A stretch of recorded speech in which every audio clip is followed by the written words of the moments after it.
할렐루야.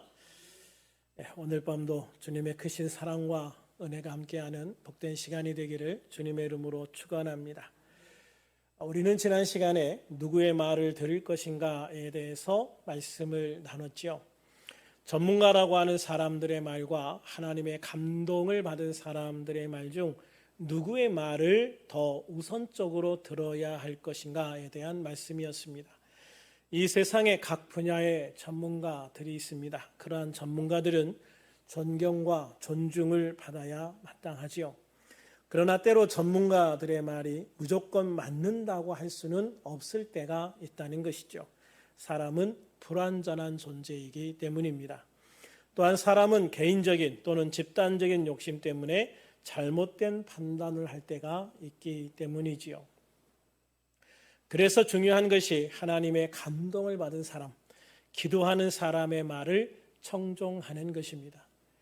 하나님은 전능하신 하나님이시기 때문에 하나님께 기도하고 하나님의 감동 내지는 응답을 받은 사람들의 말은 불완전한 사람들의 말보다 더 정확하고 확실하기 때문입니다. 기도하는 사람 바울의 말을 무시하고 선조와 선장의 말을 듣고 초랑하기로 한 백부장의 결정은 그들 모두의 고난과 불행으로 다가오게 되어집니다. 13절에는 남풍이 순하게 불매 그들의 뜻이 이루어진 줄 알고 닻을 감아 그레데 해변을 끼고 항해를 했다라고 했습니다. 그렇습니다. 하나님의 말씀을 듣지 않고 내 욕심과 내 생각대로 따라갔을 때에도요, 일시적으로 순탄한 길을 걸을 때가 있습니다. 그래서 사람들은 착각하는 거예요. 하나님의 말씀을 듣지 않아도, 하나님의 말씀을 따라 순종하지 않았어도 모든 일이 잘 될 수 있다, 형통할 수 있다라고 착각한다는 것이죠. 그러나 그것은 일시적인 겁니다. 일시적인 시간이 지난 후에는 자신이 감당할 수 없는 일이 찾아오기도 하는 것이죠. 결국 하나님의 경고를 무시한 대가를 치러야 한다는 것입니다. 14절 이하에 보면 얼마 안 되어 섬 가운데로부터 유라골로라 하는 광풍이 크게 일어납니다. 배는 바람에 밀려 결국 표류하게 되어지죠.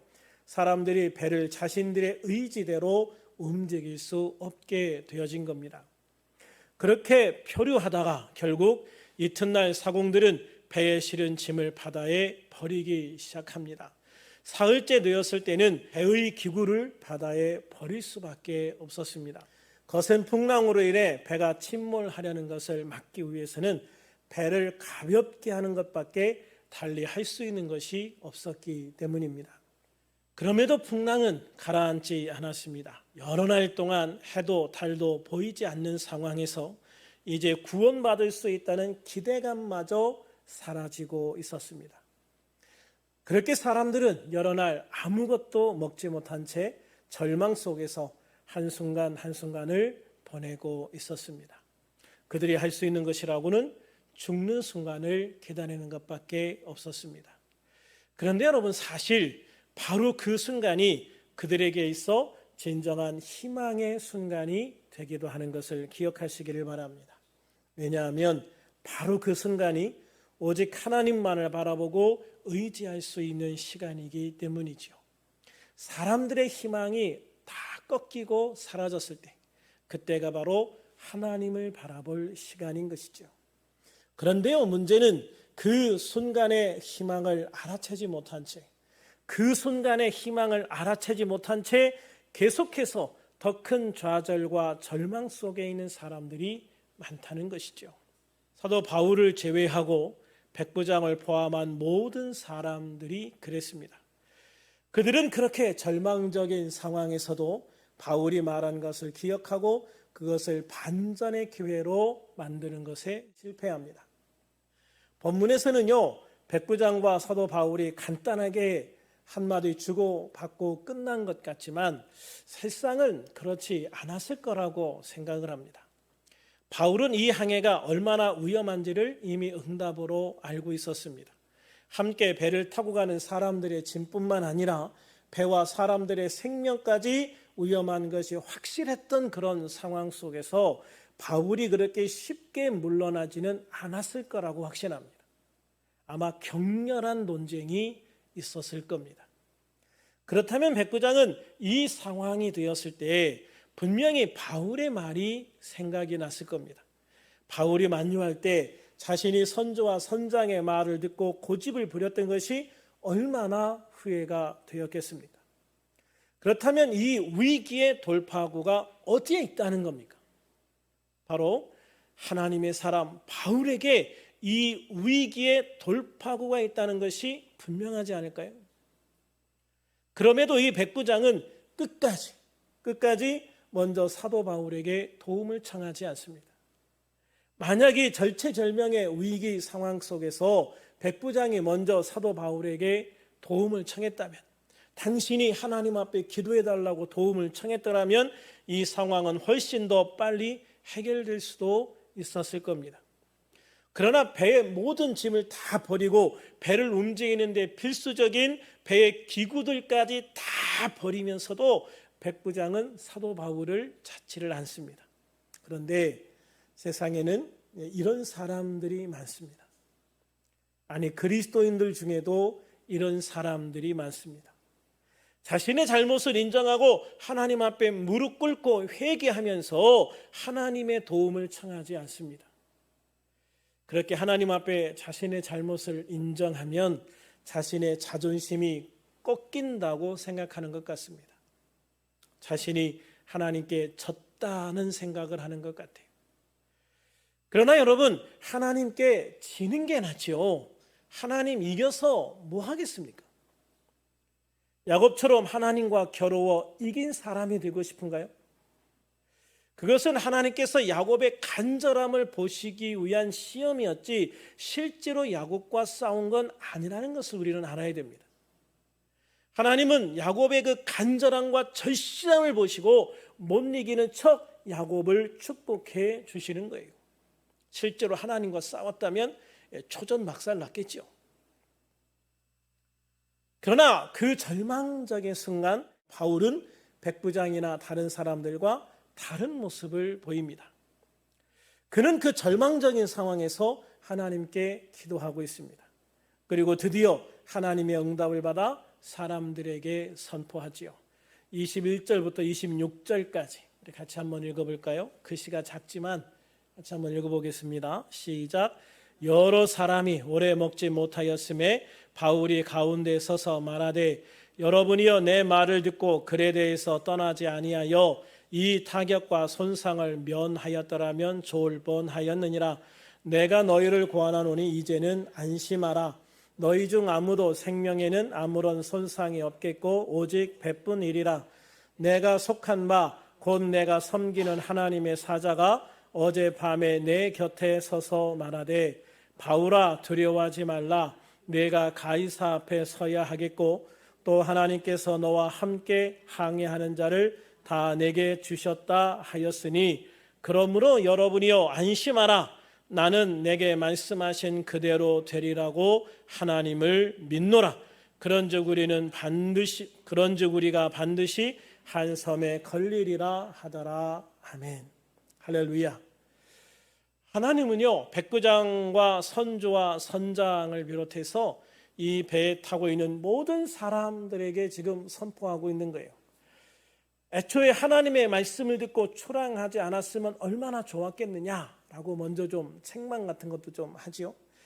그랬으면 배도 잃지 않고 사람들의 물건도 잃지 않고 배의 기구도 잃지 않았을 것이고 이 고생도 하지 않았을 것 아니냐라고 이야기를 해요. 그럼에도 이제 안심하라라고 말씀하고 있습니다. 왜냐하면 하나님의 응답이 주어졌기 때문이죠. 배는 잃게 되겠지만 이 배에 타고 있는 사람의 생명은 잃지 않을 것이라는 응답입니다. 하나님께서 이들의 생명을 구원해 주시는 이유가 뭘까요? 그것은 사도 바울 때문이었습니다. 이 절망 속에 기도하고 있는 바울의 기도 때문이었습니다. 바울이 그토록 바라고 소망하는 사명, 즉 로마에 가서 복음을 전할 소명 때문이었습니다. 그리고 바울은 하나님의 구원의 말씀을 믿는다라고 힘주어 선포합니다. 25절을 다시 한번 읽어볼까요? 시작. 그러므로 여러분이여 안심하라. 나는 내게 말씀하신 그대로 되리라고 하나님을 믿노라. 아멘. 나는 내게 말씀하신 그대로 되리라고 하나님을 믿노라. 아멘. 우리에게도 바로 이런 믿음이 있게 되기를 주님의 이름으로 축원합니다. 그렇습니다. 바울은 기도했습니다. 그리고 응답을 받았습니다. 하나님이 주시는 응답을 받았습니다. 그리고 그 응답을 믿었습니다. 확실하게 믿었습니다. 단 0.1%의 의심도 없이 하나님의 약속을 믿었다는 것입니다. 지금 이 상황은요, 아직 아무것도 변하지 않은 상황입니다. 여전히 바람은 세게 불고 있고 파도는 감당하지 못할 만큼 높게 치고 있습니다. 그렇게 아무것도 변하지 않은 상황이지만 하나님이 말씀하셨으니, 하나님이 약속하셨으니 이제 변하게 될 거라고 말하는 겁니다. 우리는 구원을 받게 될 것이라는 믿음을 고백하고 있는 것입니다. 하나님은 우리를 구원하시기 위해서 반드시 한 섬에 도착하게 될 것이다라고 말하고 있는 겁니다. 여러분, 뭔가 상황이 변하기 시작했다면 믿음의 확신을 가지기가 비교적 쉬울 수 있습니다. 그러나 아무것도 변하지 않는 상황에서 이렇게 믿음을 선포하기는 쉽지 않아요. 그러므로 우리들은 하나님의 말씀이 주어지면 그 말씀을 믿음으로 선포할 수 있게 되어지기를 주님의 이름으로 축원합니다. 우리가 입으로 선포할 때 그 믿음은 더욱 견고해지고 의심은 사라지기 때문입니다. 그리고 무엇보다 하나님이 말씀하신 그대로 되리라고 믿는 우리들이 되기를 주님의 이름으로 축원합니다. 바울의 이 구원의 선포로 인해서 배에 있는 모든 사람들에게는 희망이 생겼습니다. 절망밖에 없는 상황에서 한 줄기 희망의 빛이 그들에게 비추기 시작을 한 것이죠. 그렇습니다. 이처럼 그리스도인들은 세상에 희망을 주는 한 줄기 빛이 되어야 될 줄로 믿습니다. 모든 사람들이 다 힘들어 죽겠다고 말할 때 그리스도인들도 같이 힘들어 죽겠다라고 말하면 안 된다는 것이죠. 그리스도인은요, 세상 사람들이 힘들다고 불평하며 원망할 때 하나님 앞에 우리 주 예수 그리스도의 이름으로 기도하는 자가 되어야 합니다. 할렐루야. 기도하고 응답받아 세상에 희망을 주는 말을 할 수 있어야 한다는 것이죠. 세상은요, 사람들을 낙심시키고 절망하게 만드는 유언비어들이 참 많습니다. 예전에는 그 과묵병 괴담이 그랬죠. 예. 요즘에 또 이 유언비어 때문에 난리가 났죠. 일본의 원전에서 이 삼중수가 포함된 물을 방류한다라고 해서요, 소금을 사재기하기 위해서 난리가 났어요. 아까 저녁 먹으면서 뉴스를 봤더니 일반 가게에서도 지금 천일염이 다 동나서 없다라고 이야기를 합니다. 값도 2배나 올랐더라고요. 그래도 소금이 없어서 팔지 못할 정도라고 이야기를 합니다. 그런데 삼중수는요, 용어가 달라도 물입니다, 여러분. 이거를 생각하셔야 돼요. 삼중수는 그냥 물입니다. 물, 조금 무거운 비중을 가진 물일 뿐이에요. 그리고 그 물이 정말 많은 물과 섞여서 아주 미량이 들어있는 것이죠. 물은 소금을 만드는 과정에서 다 증발합니다. 물이 남아있으면 소금을 거두어 들일 수가 없는 것이죠. 그래서 삼중수가 만에 하나 서해안 염전에 들어온다고 해도 다 증발해 버린대요. 그래서 우리가 먹는 소금에는 삼중수가 남아있을 수 없다라고 이야기를 하더라고요. 그러므로 우리 교회와 성도님들은요, 그런 유언비어에 속아서 함께 뇌하부동하는 성도가 되지 말아야 됩니다. 대신 기도하는 교회, 기도하는 성도가 되어야 될 줄로 믿습니다. 사도 바울은요, 그런 그리스도인의 사명을 너무나 잘 보여주고 있습니다. 그 풍랑 속에서도 바울은 절망하지 않았습니다. 좌절하지 않았습니다. 믿음으로 기도하고 있었습니다. 응답을 받아 사람들의 희망이 되었습니다. 그리고 무엇보다 그리스도인은요, 나로 인해 나와 함께 있는 사람들을 하나님께서 구원하신다는 것을 기억해야 합니다. 하나님께서 침몰해야 하는 이 배를 지금까지 지켜주셨고 배의 생명들을 지켜주신 이유는 단 한 가지였습니다. 바울이 가이사 앞에 서는 것이었습니다. 바울이 가이사 앞에 서는 것. 그렇습니다. 바울이 로마 황제 앞에 복음을 증거하기 위해서 그 배에 있는 사람들의 생명을 지켜주신 것입니다. 바울에게 아직도 사명이 남아있었기 때문에 하나님께서 바울과 바울의 일행을 죽음의 위기에서 건져내 주신 것이죠. 사명을 다하기까지는 죽지 않는다. 어둠의 땅 아프리카를 깨웠던 선교사 리빙스턴이 한 유명한 말입니다. 당시 식인종들이 있었던 땅 아프리카에 선교사로 가는 것을 염려하는 많은 친구들이 있었습니다. 그런 친구들을 향해서 리빙스턴 선교사는 자신이 아프리카에 사야 할 사명이 남아 있다면 하나님께서 자신을 지켜주실 것이다 라는 신앙 고백을 하는 것이죠. 또한 자신의 사명을 완수했다면 죽음을 받아들일 수도 있다라는 고백이기도 합니다. 그러므로 우리에게 중요한 것은요, 하나님께서 이 땅에 주신 사명을 감당하는 것입니다. 하나님께서 이 땅에 주신 사명은 꼭 목사여야 하고 선교사여야 하는 것은 아닌 거예요. 유명한 마틴 루터 킹 목사님이 워싱턴시를 지나가다가 한 흑인 청소부를 봤습니다. 그런데 그 흑인 청소부는요, 온갖 욕설을 퍼붓고 짜증을 부리면서 청소를 하고 있는 거예요. 그런 모습을 본 목사님이 그 흑인 청소부에게 다가가서 이런 말을 합니다. 여보게, 자네는 하나님이 자네에게 맡기신 지구의 한 모퉁이를 쓸고 있다는 자부심을 가질 수는 없는가? 대단하죠? 그 좁은 한 골목을 청소하는 청소부에게 너는 하나님이 너에게 맡기신 이 땅, 이 지구의 한 모퉁이를 쓸고 있는 자부심을 가져라. 이렇게 이야기를 한 거예요.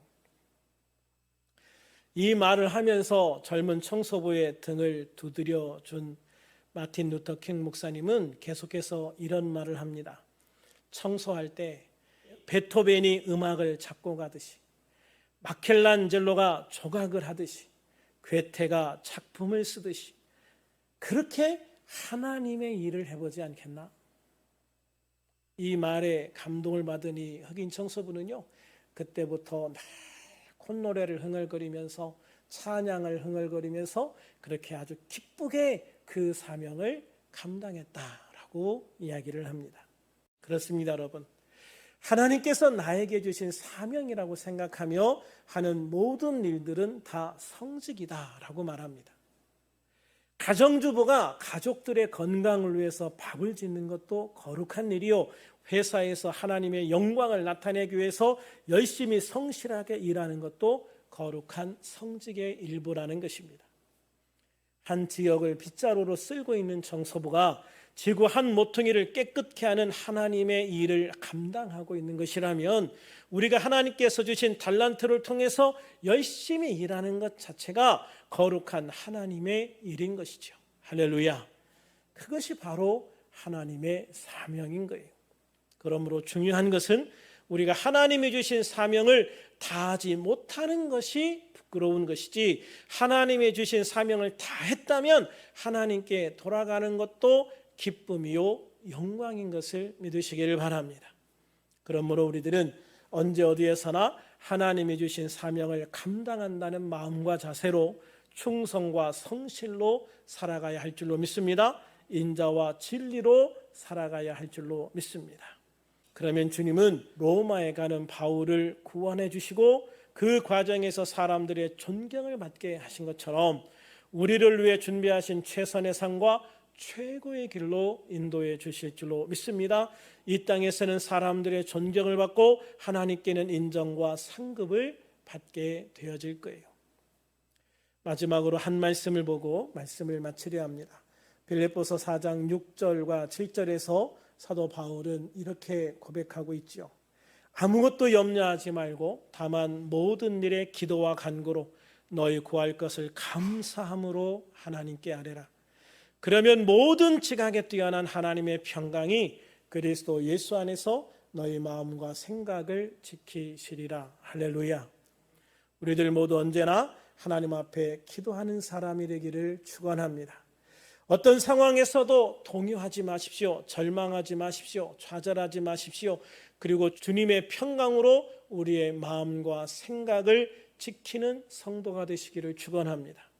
그리고 이 모든 상황에서 구원하실 우리 주 예수님을 바라보시고 감사함으로 단지 기도하는 우리들이 되기를 주님의 이름으로 축원합니다.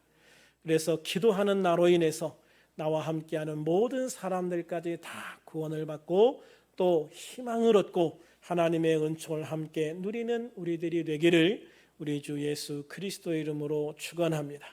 그리고 이 기도의 시간 우리의 기도를 통해서 또한 놀라운 하나님의 기적들이 나타나고 이루어지는 이 귀한 시간이 되기를 우리 주 예수 그리스도의 이름으로 축원합니다. 아멘. 오늘 말씀 생각하면서 함께 통성으로 기도합니다.